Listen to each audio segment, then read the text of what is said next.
Oh, I do like birthdays. They're such happy and perfect days. Yes, they are perfect days, aren't they? Perfect day, perfect birthday cards, perfect birthday presents, and of course, a perfect birthday party. Oh, yes, a perfect party.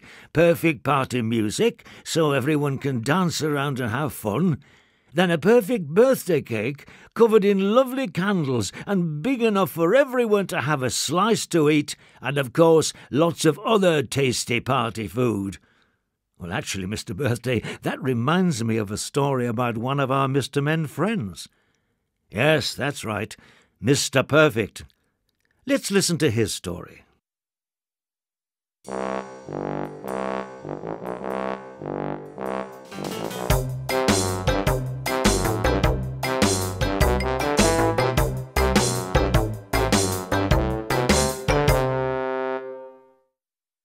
Mr. Perfect by Roger Hargreaves. It was a perfect summer's day, and on this perfect summer's day, Mr. Perfect was looking even more perfect than usual.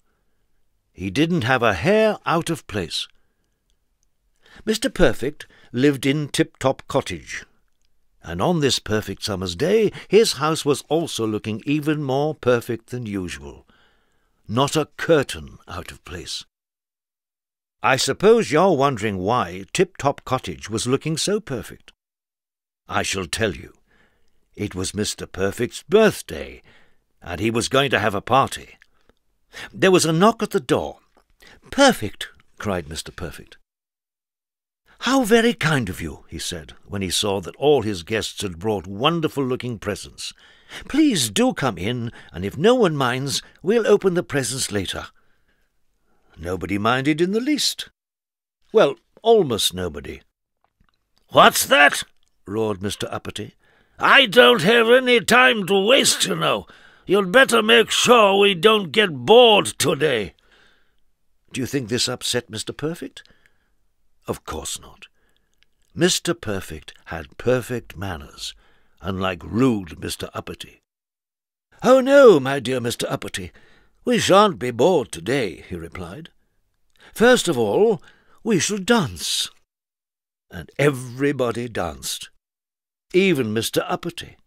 But although he danced, Mr. Uppity couldn't manage a smile.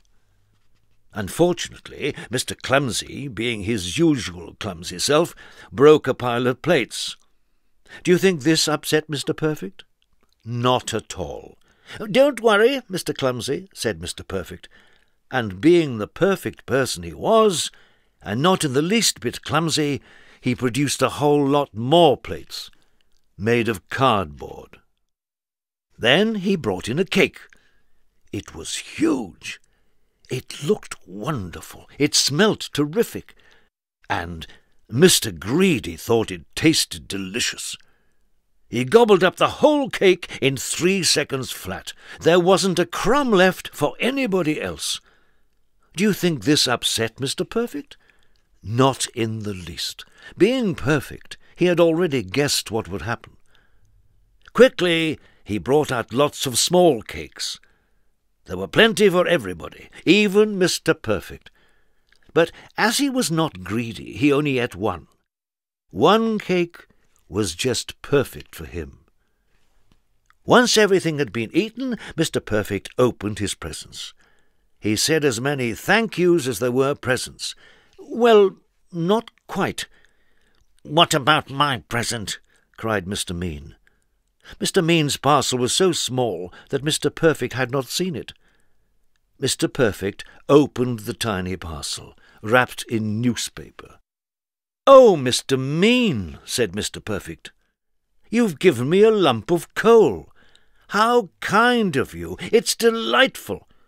"If I'd known, I'd only have given him half a lump," grumbled Mr. Mean. "That's it! I've had enough," cried Mr. Uppity suddenly.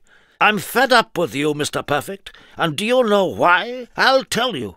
I have discovered that there is a most enormous, unbearable, exasperating fault with you."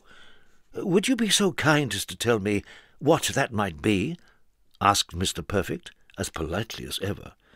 "Don't you understand?" cried Mr. Uppity. "Your fault is that you have no faults."